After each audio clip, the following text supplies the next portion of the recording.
With over 12 years in the business, I've planned a few weddings in my time, and without a doubt, the first thing couples ask me is, where do I even start with my wedding planning?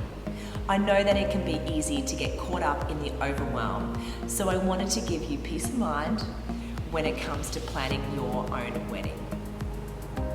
Here are my top tips to get you started. Tip number 1, find your perfect suppliers.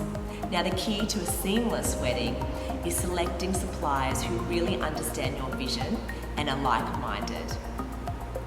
Tip number 2, spending priorities. Establishing your 3 to 5 wedding must-haves will help you stay focused on what really matters most to you.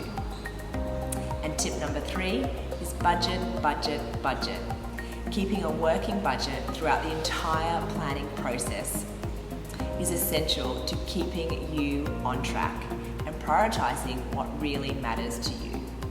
So, to kickstart your wedding planning journey, please join me for my very first live wedding workshop, where I'll be sharing many more tips and insights that will set you up for wedding planning success.